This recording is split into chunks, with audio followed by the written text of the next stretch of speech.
Welcome back to Your Wise Self with Sara, the podcast where we explore what it means to truly come home to yourself. Before we dive in, if this podcast has ever made you feel seen, inspired, or a little more connected to your own wisdom, I would love your help in growing this community. Please take a moment to like, follow, and share the show.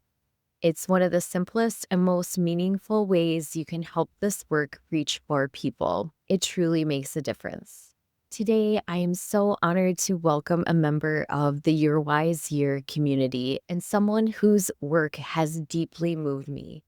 Nhien Vuong is the founder of Evolving Enneagram, a contemplative Enneagram school devoted to awakening and embodying our true nature. She's also the author of Enneagram of the Soul, a 40-day spiritual companion for the 9 types. Nhien, welcome to Your Wise Self. It's so great to have you here. Oh, it's awesome to be here. I'm looking forward to chatting with you. I always enjoy our conversations and especially learning from you more about the Enneagram. I would love to just start off with a background story. Oh gosh, where do I start? I guess we'll focus on, because this could go on forever, we'll focus on like how I met the Enneagram maybe. So I met the Enneagram in 2002, like right after leaving a marriage and a job, like basically like my law job. And I'm like, oh my God, how do I sort through my life? And I found an Enneagram book and I read the book and I cried and all the things. It was very much a transition period in my life. And here I was like thinking, in general, I'm a hard worker, I'm smart, all the things. How come I cannot figure out my life? Like I can't figure out how to do this thing and like bring happiness. And then when I read the Enneagram and it helped me to see, oh, well, there are 9 different perspectives and stories that we tell ourselves. And basically there are 9 different limiting stories that we tell ourselves about our lives, and who we are and the nature of our life is bigger, more loving than that. That was like maybe I was starting from the wrong framework. I was starting from the framework of like, I'm broken. How do I fix myself? How do I fix people in my life if they didn't appreciate that either? You said you cried, and it sounds like to me you were really feeling seen in that moment. And I think that that's what the Enneagram does for so many people, including myself. You just feel seen, and that all of a sudden, all those traits or thoughts that you have, that there's nothing wrong with me to fix, as you're getting at. It's just a deeper understanding. It's a deeper exploration of what we can learn about ourselves and how we operate in the world and in relationships and all of that. I'm a big fan of the Enneagram and, of course, a big fan of you, Nhien. Tell us a little bit more about your approach and your calling to utilize Enneagram beyond a tool or this personality system sometimes people think it to be. Yes. When I first met the Enneagram, I hadn't even come up on my spiritual path yet. So it was more psychological. It was like, it was still very helpful. It was like, oh, goodness, understanding myself, understanding others. But then when I started to practice meditation, so I had this spiritual awakening and realization. I was still practicing law in San Francisco. That was my first career. So I had been practicing law for like 8 years before I left. And what happened was there was this understanding of, the Enneagram actually helps to describe my relationship like to my true self, and my barriers to that relationship, my relationship to the God of my understanding, whatever you want to call that. I'm more spiritual than religious in that regard. Like whether you want to call God love or light or the universe. And really just this notion of like, your worldview in a way is your God view. Is like how you relate to the universe. Like, here's an example. I identify as a type 3, and a type 3 is known for having a deep belief in the delusion of being a separate doer in the world, like a separate doer. And so when I heard the term functional atheism, I was like, oh my gosh, even though now I believe that there's this divine unfolding for my life, but I live functionally as an atheist, meaning I got to do it myself. And so this understanding that each of us has a version of that, to where there's more compassion, there's more support, there's deeper wisdom that's available to us when we realize how our type actually paints a more limiting story about the universe, if you will. So that's the perspective from which I hold the Enneagram, which, as you can imagine, is very different from what's your type? And now that you're this type, I know what you like for Christmas and what I call the Instagram Enneagram. I'm on Instagram, so no, but it's really that, like, oh, when people first meet it, nowadays, because it's so popular, people can meet it in a very sort of like superficial way of like, oh, this is just the surface. This is the beginning of knowing the deeper you, right? So the way I work with the Enneagram is to use our Enneagram knowledge to open to the depth of what is possible for our existence, to live into our fullness. Beautiful. And I want to just extract that statement of what you said about the functioning atheist. And I think that is such a powerful note to just pause on, because I think so many people are feeling that way. And maybe that's even been part of the evolution of our existence in this day and age of having to do things on our own or make things happen. And we just have to be reminded that there is this deeper part of ourselves where, again, you might call it God, universe, higher self, source, that we can tune into and listen to. And it's such a powerful place to remind ourselves that we aren't alone. And I love all the Enneagram things on Instagram. They're fun too, right? They're fun to see. And it's like, oh yeah, it's fun to see all the things that, the list for my birthday as an Enneagram 8. Oh yeah, that matches. That tracks, right? But it is this deeper contemplative. And I'm actually in the part in your book where it's about forgiveness. I mean, it really does get into some really powerful aspects. And I think that people of all ages can benefit from your work. But it seems, especially for myself in middle age, going into this deeper contemplative experience with the Enneagram it's just amazing, and just such a great opportunity for people to really reflect. You and I both have mentioned this contemplative approach a couple of times.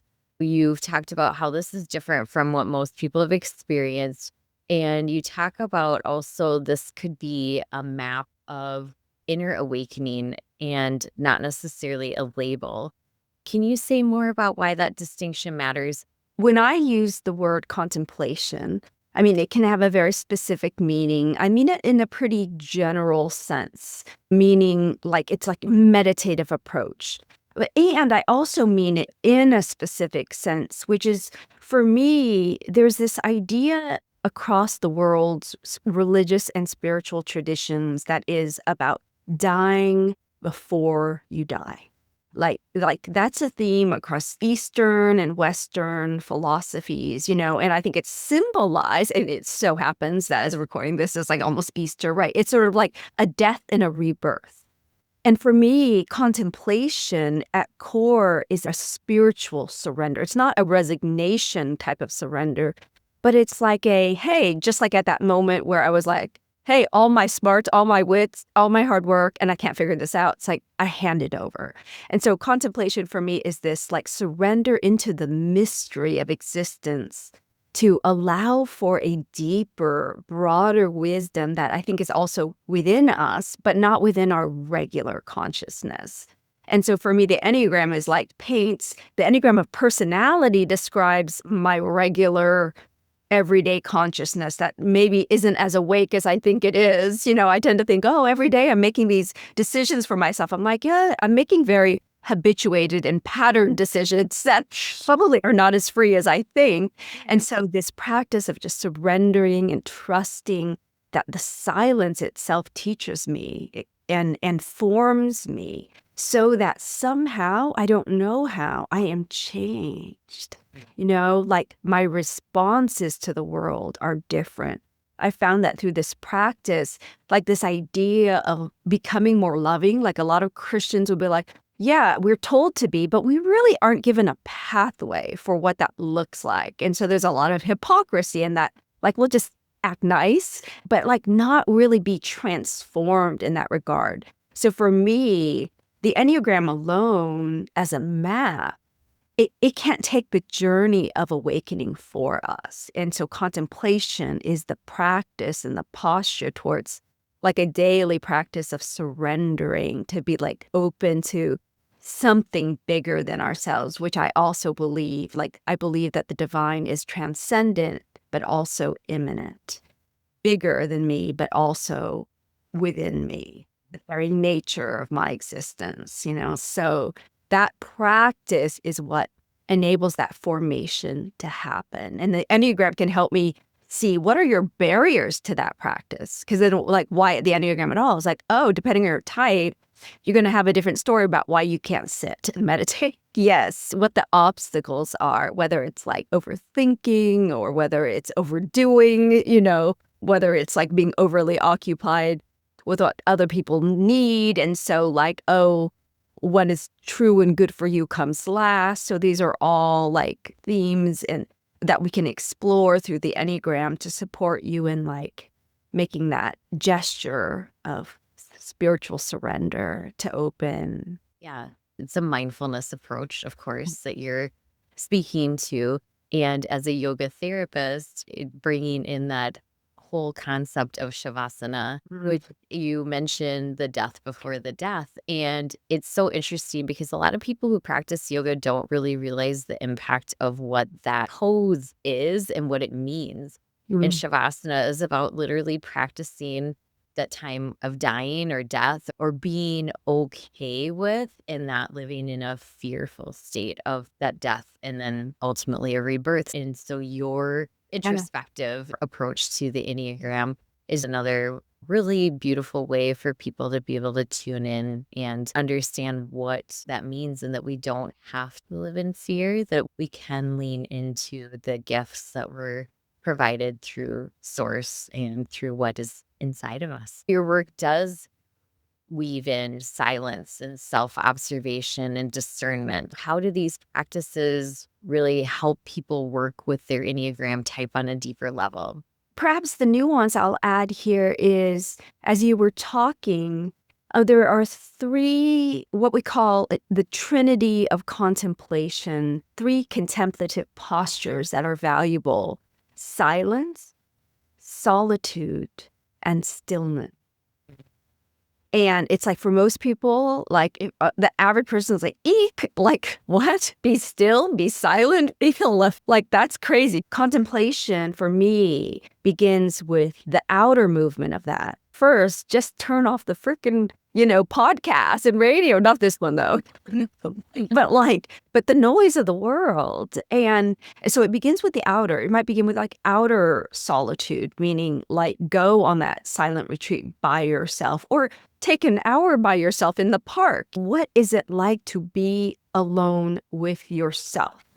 And the idea is that, of course, we're not actually alone. The movement away from the world can also be seen as the movement toward the divine, or toward the divine indwelling in you, toward your higher self, your higher power, if you will. And so you can look at it not just as a movement away, but a movement toward like something real and true and substantial. And it's like that movement is like this act of, I like the idea of faith as devotion, as a movement toward like loving your true self and allowing space, but not crafting it. Because the idea is like the self-help model of the world is like, ooh, what are the things that we should try to be? And then like I try to make myself into that. This is about unfolding into the mystery that is your true self. And that's the release part of letting go. And so the practice is designed to, and it's not easy. I mean, I can tell you, I have these weekly groups, and I'm sure that when we set aside the 20 minutes for meditation, that there were some people who are like, I'm going to turn off my video. But I welcome that too. Just like come as you are, do what you can, And over time, sometimes people have admitted to me that like in the beginning, 20 minutes of silence was impossible feeling. And then I'm like, start with 5. Start with 5. Can you do 5 and then put around for the remaining 15? And then after that, it might feel a little more accessible. And you might begin to kind of reap some of the gifts in your life. And you see, wow, it does something that I didn't make happen in my life. That to me is the difference between the spiritual contemplative practice versus the growth mindset of the American, Western world of I will make myself into something. Very different model, And again, I'm not it's not mutually exclusive, but I know I have tried to, using self-help books, make myself into a lot of things that weren't sustainable, didn't work, because it wasn't about trusting that who I naturally am is enough, has gifts to offer the world naturally, if I only trust that and allow that. But most of us is we're not trained to trust that what we organically are and are here to bring forth is enough and is of service. So we try to we try to compare, we try to look outside ourselves. And this is, for me, a deep process of trusting that that which is within you is more than enough, is naturally a gift, and is of service to the world, right? In ways that we may not see immediately. Yeah.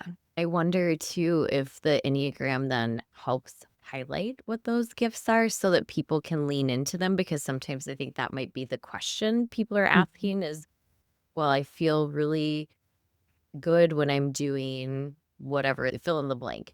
And what is it that you feel that the Enneagram provides for people when they're looking at their gift? This actually goes back to your earlier question around the Enneagram as a map for inner awakening. So when we talk about a map, it actually gives us some trail markers, and it's an astoundingly precise map that shows what our barriers are to realizing our divine nature. And it shows us when we come from an integrated place, from our wholeness, that across the Enneagram types, that these things that you were born with aren't to be shunned, but actually get highlighted, as ways to shine, but they get integrated with other aspects. Like for you, since you identify, if I'm allowed to say, as a type 8, I don't want to out you, then you have a line to the number 2, the 0.2, and the 0.5. And so an 8 that hasn't done her inner work might have a history of, it's acting before thinking, and very much like a bold forward movement, maybe inadvertently overpowering or taking up space. But the 8 with a clear line to 5, you can actually tap into the high of that number, which is, a little bit of reflection, thoughtfulness that the 5 energy brings, paralyzes you, but in a way that helps to ground. Again, more thoughtful. And then the 8 has a line to the heart space of the 2. And what's interesting is 8s are naturally generous, right? And at the same time, though, they're generous in a way where the 8's impatient is I'll just do it for you. And the 2 is the soft-hearted relationality that allows for a usness in this space. It's mutual more. It's more tender. It's not just acting upon, right? Which it has this vulnerability and this tenderheartedness, which I really feel in you, by the way, Sara, that your heart is online, that, wow, so you can get an idea. Imagine the power of the 8 to get things done and move things forward with the thoughtfulness at the 0.5 and the soft-heartedness and the mutuality and the generosity and, just empathy of the 2. That's part of the giftedness of an 8 in wholeness. So, yeah. Thank you for that. And I can definitely see myself in all aspects of that. And there was a time where and probably it still shows up now and then. It's easier to just do things for the sake of making sure that it gets done or having that sense of control that, I think an 8 tends to like to have. But I do also see that as I've evolved through learning about my Enneagram, learning other modalities, and just my work in the world of being a health coach and working with my clients, that it does, it has to be something where I can't fix things for them. I can't make things happen for other people. So it really has been a process of teaching myself to let go and to allow them to guide their journey as fast or slow as they feel best. Even though, of course, I want the best for them and I want them to feel fully healed. But I have to remind myself, I also have spent years in my own practice of Mhm. slowing down, of finding those pauses. In fact, yesterday I took a day and went to Franciscan Prairie Woods run by Franciscan nuns. I had a day of self renewal. I took this day of self renewal. I've been wanting to do this for months, of course. Mhm. And I had a spiritual direction meeting with a guide there. And one of the things that she gave me as my homework was to have 5 minutes a day of nothingness.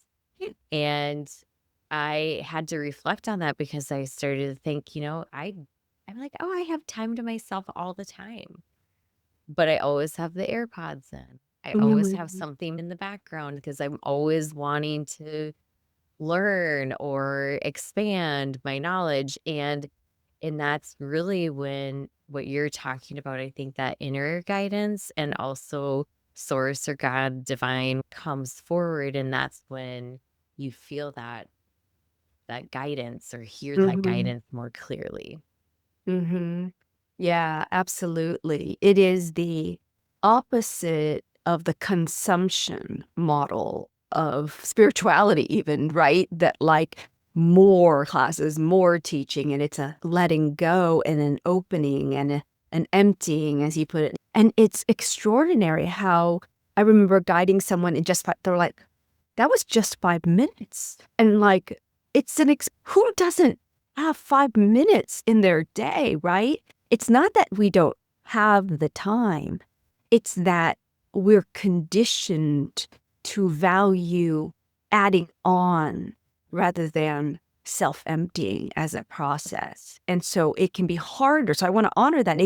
It's hard for us to justify, right? To feel like we can afford that for many people. Like, oh, my children need me, or my parents need me, or my clients need me, and or just there's so much information. Will I consume enough of it to be good at what I do, or whatever it is, you know? And it's like, can we trust the silence? And it's a leap of faith for many of us, right? To do that. I'll even say that this weekend I was leading Enneagram retreats in California, and I'm preparing. I'm in the middle of this preparation and like massive holding of space. And so it might have been years ago that I would have skipped my morning meditation. Like even amid all of that, I was like, this is what cultivates the presence that enables me to meet this moment with like, I'm here and this is my life and this is you before me. So 20 minutes of silence both mornings, and it was like, oh, I was grateful that by this time in my life, and I started centering prayer in 2005, which is my core spiritual life. So it's been a while now. It's like, I tell you, when I first started, I only went to it when I had trouble in my life. In the beginning, it's like, dear God, Yes. help, health. I'm suffering, and now it has become a more devotional practice that I'm like, oh, this is like brushing my teeth. This is how my life has well-being in it and groundedness and joy and presence and love, and then allows me to be available for the good that is already here, right, in my life. Yeah. So, When you put it in relation to health and wellness, that I oftentimes will tell people that there's a reason why they say an apple a day versus having 7 apples on Sunday. Like you said, 5 minutes even to start with. and grow that practice and have it be a regular part of it. So I'm a big advocate for the same reasons as well, that I think it's so important. So let's talk about your book. Oh, I yeah. I love your book. So I'm so excited for the audience to learn more about the Enneagram of the soul. So tell us a little bit more about the process of what inspired you to write it, and who is this book really for?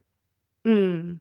Yeah, so I probably knew when I was 11 years old or something that I would write a book someday. I just didn't know what, and so that has always been my heart and mind. And notably, I would like set aside Fridays, about 5 years ago, and I'd be cleaning my house instead of writing the book, all this, whatever it was. And it was like one day when a client asked me to write affirmations for an event, an Enneagram affirmations. And I'm like, okay, I'll do that. And it's interesting because it was like too late. They still had me do a workshop for their event, but it was too late for them to make like pens or notebooks or something. But I had these affirmations and I sent them to my faculty at Evolving Enneagram. And they're like, yeah, these are good. And I'm like, huh. I just had this like, and then like, how is it that I didn't think to write these? Because this is like so natural to me. And I'll take a step back. When I went to Unity Seminary, I immediately became a member of the Daily Word writing staff. And the Daily Word are daily inspirational. And I'm like, how did I not think that this is what I was meant to write? And Right. all my life, the books I loved were like inspirational books and often like things you could open to any page. And so I, who had like writer's block, started writing like 4 hours a day. I would write these for every number for 90 days straight. And then I didn't even plan it. It's just one day I was like, am I done? I'm done. And I looked and I'm like, this is 90 days. Whoa, fascinating. And I just wrote them. And then when I wrote them, people were like, oh, what book did you get this from? And I'm like, I read this. They're like, you need to write a book. I'm like, and that's where I was like, this is my book. This is my natural book that I would write. And so that's how it initially got written. And then later, I mean, it was just amazing. A publisher reached out to me and was like, hey, I saw a title that you had for a presentation. First of all, like, would you be interested in writing a book? And then he actually gave me the title. And I'm like, duh. I was like, what will the title of my book be? And he's like, there's an event you did called Enneagram of the Soul. I'm like, this is my book. I mean, it's like the universe just like gifted me with these nudges and these people helping me along the way. And so I ended up adding to, basically, I wrote what we call an activation. It's like a invitation for the day, and it's small, so you could just be with it for that day. But what I did in writing the book was I wrote a little preface to it and then some reflection questions afterward. And then it grew to, oh, well, how do I teach the Enneagram in a way that isn't like those massive Enneagram textbooks that like is really heady and hard to read? So that's how 9 principles came. It's like, oh, I'm going to force myself to write only a page or two about for each principle on how to use the Enneagram. Then, oh, this doesn't go anywhere without the practices. So 9 practices and then 9 prayers. And these are like affirmative prayers. And so that just sort of organically happened. And I think the most authentic book we write is the book that we needed, right? The book that like, oh, so one thing is that like I needed a friend. I needed a companion. When I was young and lonely and sad, it was books that were my companions. I found kindred spirits in these books. So I'm like, oh, this book wants to be your soul friend, your anamkara, which is soul friend in the Celtic tradition. And so that's where the spirit of, hey, we're not going to beat ourselves up, everybody, if we don't get this right. Let's really feel that sense of encouragement and self-compassion and see what that does, because we've beaten ourselves up long enough to try to whip ourselves into health or into shape. but what if we could love ourselves into being? That was really the stance of my book. And that's what I've experienced. I used to beat myself up every night. You wouldn't want to be alone with me. Like I didn't want to be alone with myself of like how mean I was to myself. And that's shifted, to be like, oh, aw, yeah, you do feel like a 10-year-old today. Aw, and then somehow that support actually transforms more than, well, get your act together now, right? It's not that. Like it's being with, are you still acting out of this pattern of your type? What if you just brought compassionate awareness to the fact, you think about health, to the fact that you're still walking to the fridge and you're still grabbing that chocolate. But what if you did it heartfully and mindfully? What if you just paid attention? I noticed that alone will shift your relationship to that thing. And then out of self-love, you might just be like, I don't think I need that in this moment. Very different relationship to being. Yeah. I love that. It's such a great way for people to learn that power of the pause and just shifting that mindset just little by little, and they have access to your book to be able to do that. So where would we find your book at? Oh, it's everywhere. I have people who only want to go to the local bookseller, and so that's definitely a possibility, but it's on Barnes& and Noble and Amazon as well. There's even an Audible book out already, and so that's amazing. They hired a professional reader, but some people I know like to do both, so it's like there's Kindle version. They like to have multiple versions of it, so they can like jog and listen and get the affirmation. Yeah, so of course, my website as well. If you want a signed copy, you can order one on my website. Yeah. Oh, I'll make sure that we have that all linked in the show notes for people to find it. The book is actually structured in a 40-day journey versus you have 90, so we might see more coming forward in the future. But can you tell us just a little bit more about how someone might feel on day 40 versus day 1? Oh, great question. So my hope is that you feel like you've come home to yourself.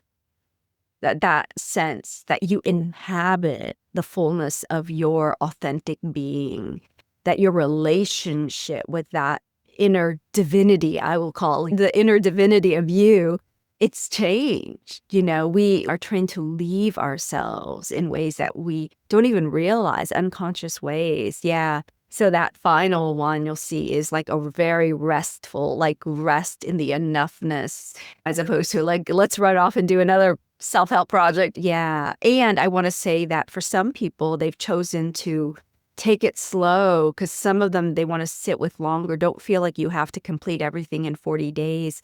And for others, you'll see there's a how to use the book. I like to pray and then open a devotional to any given page to be like, what's the one for me today? And it was funny, you mentioned forgiveness. I had someone who was like, spot on, yet I opened it up. It was like, this is exactly what I needed to focus on.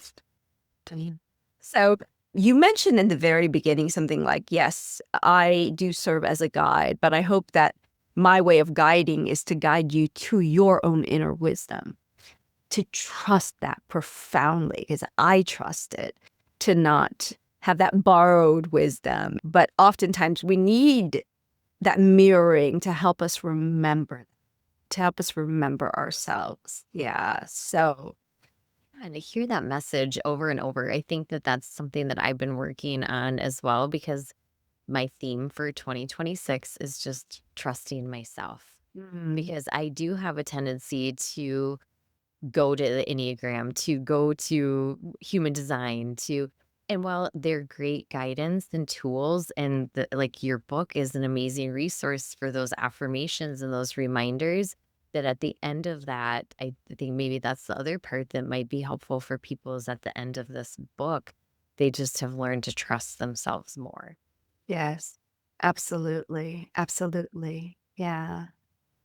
So, as you're well aware, I'm working with women who are in midlife, and I had this vision at the end of last year that came to me through multiple different facets. But it was really a vision and a mission to have this program called Your Wise Year.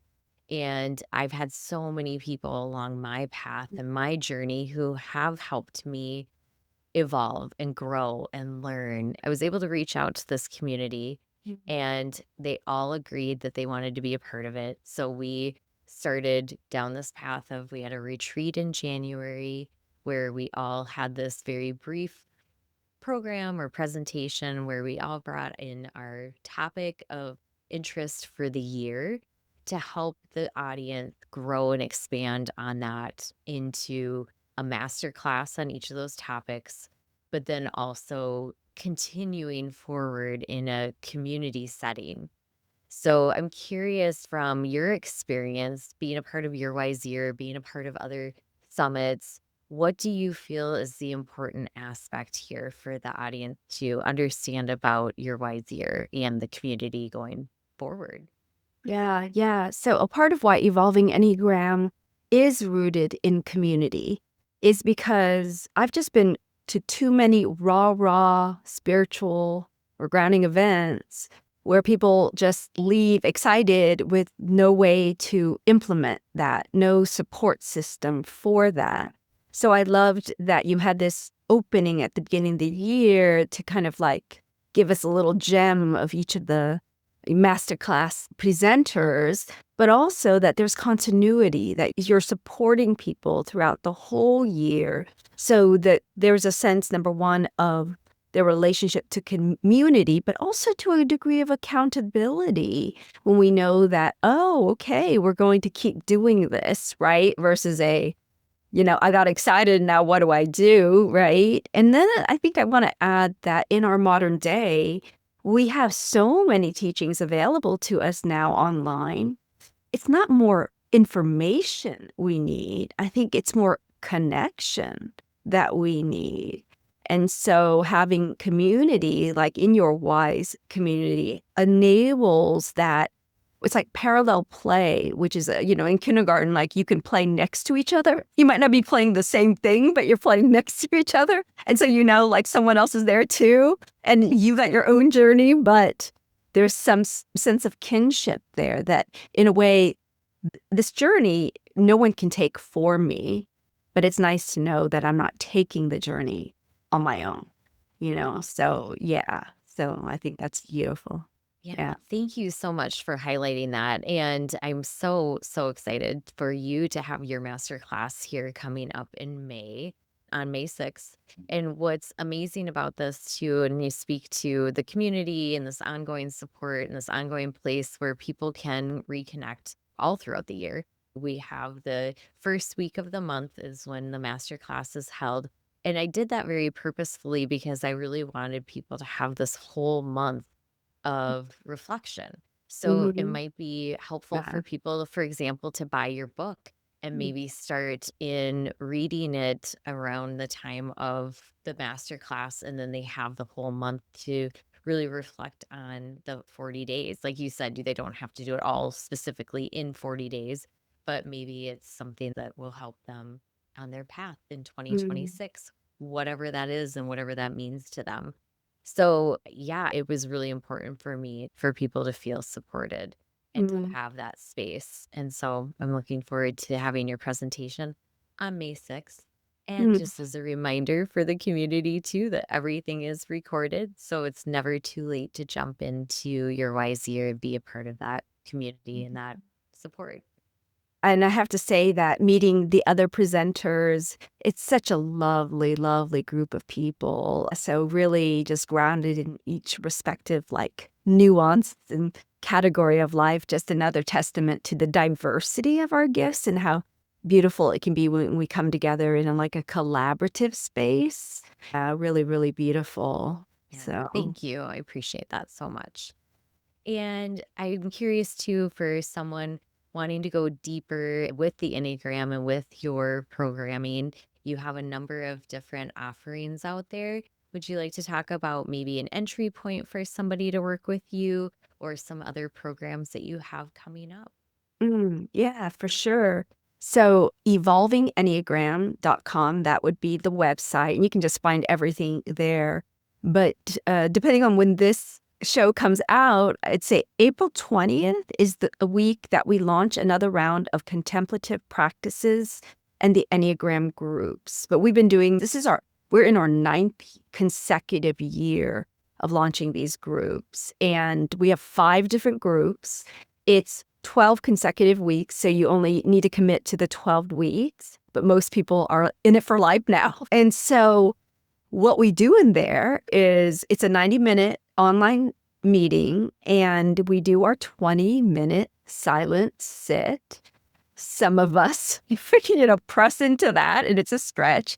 But we also share based on knowing our Enneagram type. So everyone has their types listed on the screen. And so people actually learn indirectly quite a bit. That was the unexpected gift. They were like, oh my gosh, I'm married to a 9, and listening to the 9 share in this group has just blown my mind. How I see into the inner world. This has been educational, but mostly it's about for you. Let's say you're type 2 and you're like, oh, I'm practicing saying no. In our community, we get that. We get that for a 2, that's harder, right? That's a bigger deal. And so it's Enneagram informed.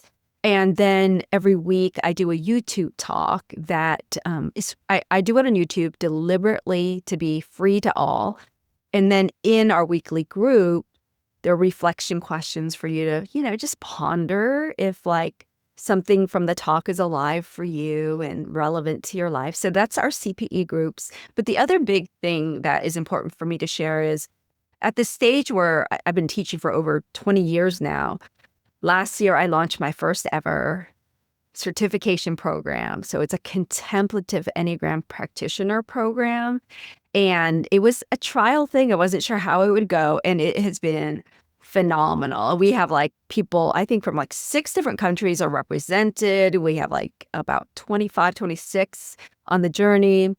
And I just decided that I will do it again this year, mid-October. So October 16th of 2026, I'm launching my 2nd cohort. So if you're a healer, a therapist, a coach who wants to integrate a contemplative Enneagram approach into the work you already do, then that definitely going deeper is for you. So that's a year-long program. Yeah. Wow, year-long. Okay, amazing. Some great options and opportunities for people to tune into and check out on your website. And do you want to touch just a moment on your international community and what that means to you to have traveled so far with this work?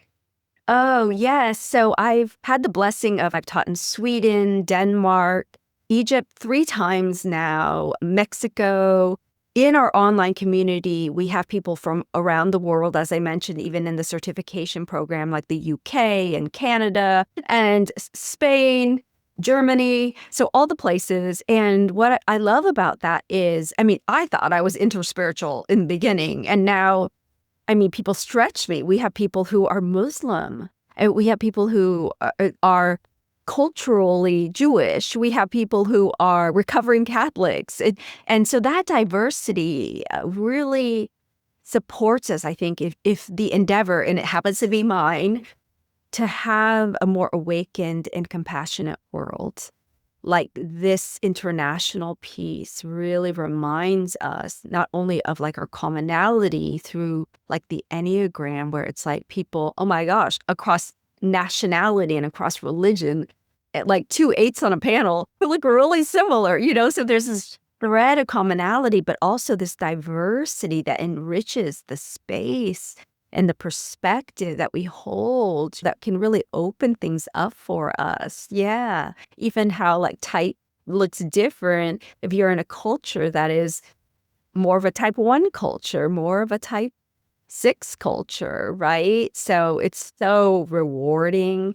And yeah, really, it has changed me for sure to be able to meet people from around the world in doing this work. Yeah. So fun for you. Yeah, the unification, being more unified, more compassionate. We need all of that. Such a wonderful thing that you can take that internationally and, of course, through technology. And you were just talking about your upcoming project. Do you want to mention your next project that's going to be coming out this fall? Oh, thank you for asking. So HemiSync, an organization that has done meditations for years, decades, and they reached out to me through my publisher to ask me if I would create with them, partner with them to create Enneagram meditations. And they use binaural beats. As I was just sharing here with Sara, how exciting to have like the wisdom of the Enneagram in this container where there's a science behind over the years, how they understand how to open the heart or still the nervous system and whatever it is to like support you in opening to the teaching. And so this will come out in September, and it was so fun to record these. And the biggest compliment I felt like, first of all, like the guys who were there, well, the guys, like the president of like Music and the musical composer. I mean, he's like, it was very clear. I'm like, well, you can edit it out. And it's like, no, it was very clear. You picked each word meaningfully. That like every word was there for a reason. I'm like, thank you, because every type has its own language. We're picking different words depending on your number. And then you get to go through all of the numbers if you want on the journey toward wholeness. And people are often, going back to my book, so many people have told me that they're so grateful that unlike other devotionals, that there is an invitation for all the numbers, because as you read it, you start to like, oh, that's what that inner world is like for them. And so again, growing compassion and understanding for other numbers is happening as well because of the proximity of it to like, oh, you could just quickly read through all of them and not just yours, right?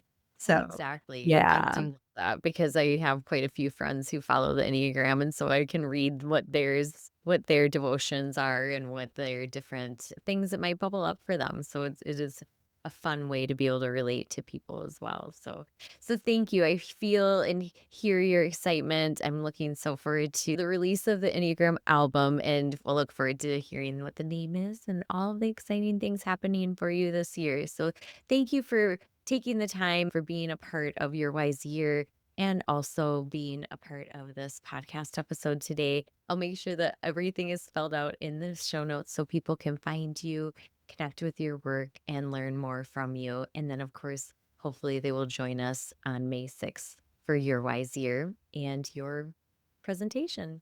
Yeah, wonderful. I so look forward to it. Thank you, Sara. So much.